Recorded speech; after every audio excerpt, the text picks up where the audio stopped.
Olá pessoal, tudo bem com vocês? Me chamo Micaele Souza. Vamos começar mais um vídeo no nosso canal. Desde já peço para vocês que não é inscrito se inscreverem no canal, deixar o like de vocês e ativar o sininho para quando eu for postar vídeo novo o YouTube possa notificar vocês. Me seguem também nas redes sociais, vou deixar os links na descrição do vídeo. Então bora pro vídeo.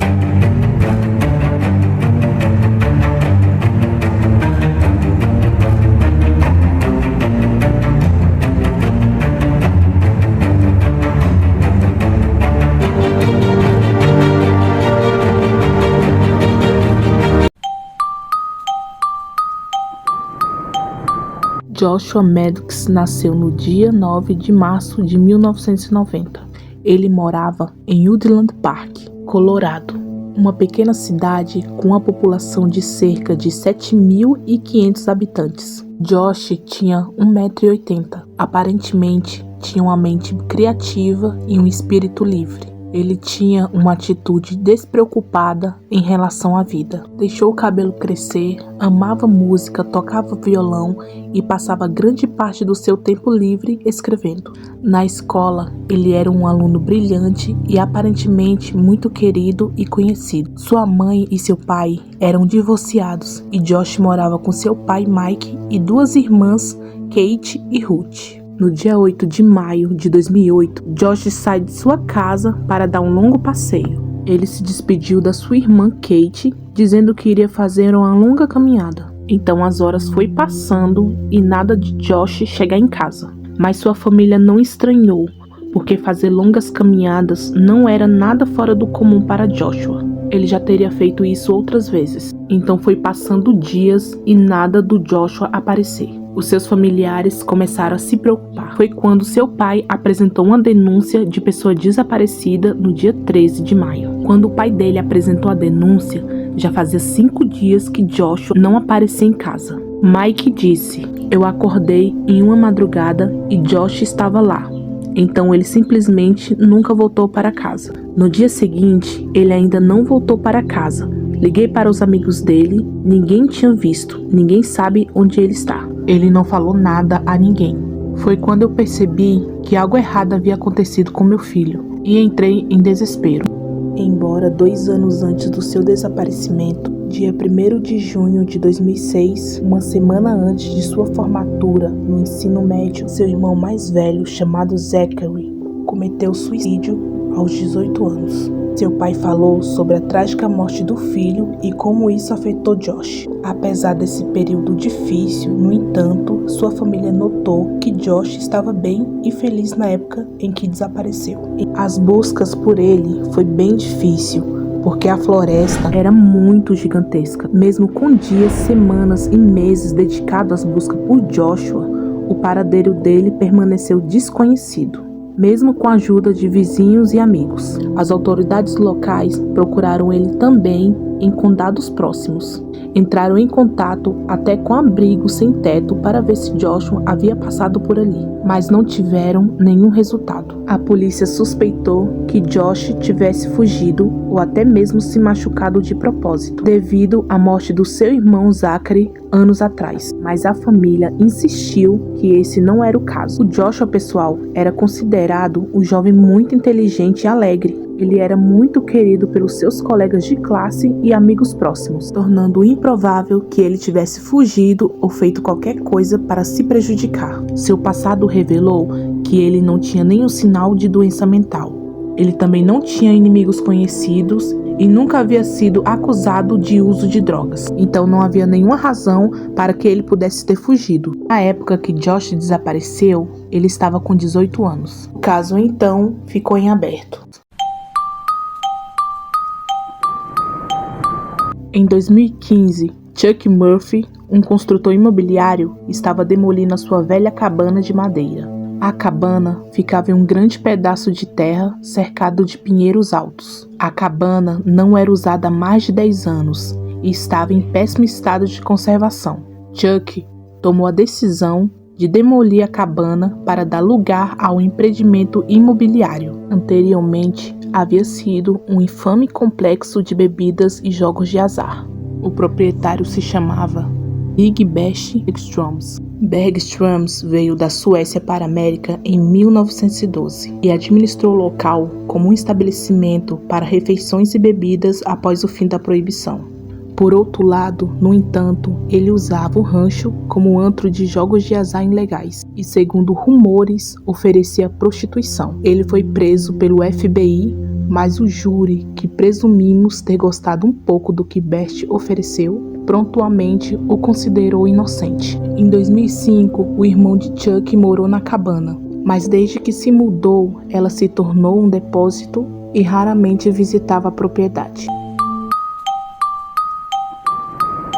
Enquanto uma escavadeira derrubava a chaminé, eles descobriram algo terrível. Então foram forçados a parar.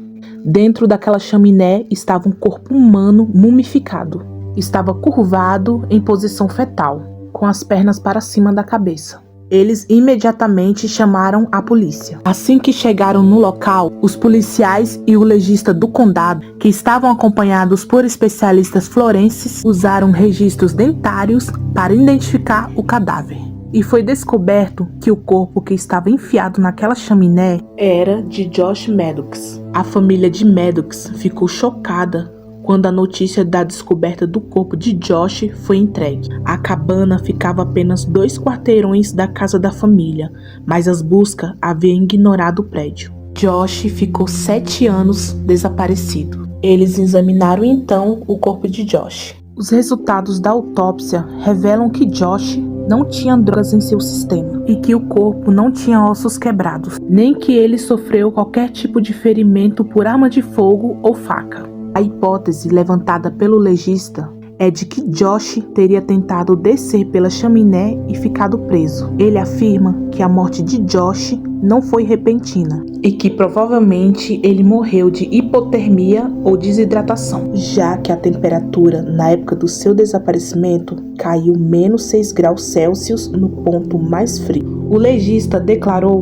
que sua morte foi acidental. Ele estaria muito longe para que alguém pudesse ouvir os seus gritos de socorro. Murphy, por outro lado, nega que a morte de Josh tenha sido resultado de um acidente. Segundo ele, alguém enfiou Josh dentro daquela chaminé.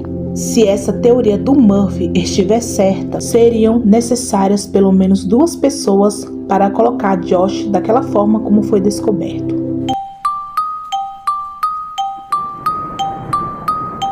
O legista Elbor havia afirmado que a posição de Josh na chaminé parecia ter sido um ato voluntário para conseguir acesso. Porém, Murphy prestou depoimento afirmando que, de fato, teria sido impossível. A chaminé havia sido construída há 20 anos atrás e, durante a sua construção, havia sido equipado com um vergalhão de aço, uma grande e grossa tela de arame penduradas em ganchos de aço usados para evitar que animais e detritos se alojem dentro da chaminé ou entrassem pela própria cabine. Murphy falou abertamente sobre o vergalhão, afirmando que era uma grade de arame pesada, uma malha de arame. Instalei na chaminé cerca de uma fileira de tijolos de topo. Não queríamos problemas com guaxinins e outras coisas entrando pela chaminé. Isso levou uma discussão sutil e pública entre o construtor e o legista, com Bohr respondendo que a grade poderia estar enferrujada ou corroída, e afirmou ainda: ninguém viu a malha de metal, não a vimos em nenhuma de nossas fotos, pode ter desaparecido. No entanto, o legista disse que durante a demolição, todas as peças de metal foram recolhidas e colocadas na traseira de um caminhão para serem levadas para a sucata, o que explicaria por que a malha não foi claramente identificada pelo legista, pois não estava perto da chaminé. Concedendo a Murphy, o legista reabriu o caso 3 dias após a conclusão inicial. No entanto, não foi apenas o vergalhão que causou dúvidas. Havia, de fato, várias outras informações que não faziam sentido para Murphy e o levaram a duvidar do relatório do legista. Os 3 pontos simples não estavam se conectando. Houve, por um lado, o misterioso deslocamento de uma barra de café da manhã de madeira que havia sido arrancada de uma parede da cozinha e arrastada para bloquear a chaminé dentro da cabana. Este fato foi provavelmente a razão pelo qual o próprio Murphy não notou nada em comum sobre a chaminé em primeiro lugar. No entanto, a questão permaneceu. Se a barra de café da manhã foi arrancada da parede, quem fez e por quê? O corpo de Josh foi encontrado em posição fetal, com as pernas acima da cabeça, desarticulado do tronco. Para chegar a essa posição, ele teria que entrar primeiro pela chaminé. Essa posição era bastante incomum. O legista havia comentado anteriormente que achava que seriam necessárias 2 pessoas para posicioná-lo dessa maneira. Havia também uma pergunta final que persistia com Murphy e não dizia respeito a pequenos detalhes quando o corpo de Josh foi encontrado. Ele havia tirado todas as suas roupas. Ele foi encontrado vestindo apenas uma camisa térmica fina. Isso já parecia incomum. No entanto, suas roupas foram encontradas dentro da cabana, dobradas cuidadosamente ao lado da lareira. Josh teria entrado sozinho, tirado as suas roupas, meias e sapatos e em seguida engateado pela chaminé. Se isso realmente tivesse acontecido, como aquela barra de café da manhã de madeira chegou até a lareira? Não fazia o menor sentido. Apesar de todas essas inconsistências, a causa declarada da morte permaneceu como morte acidental.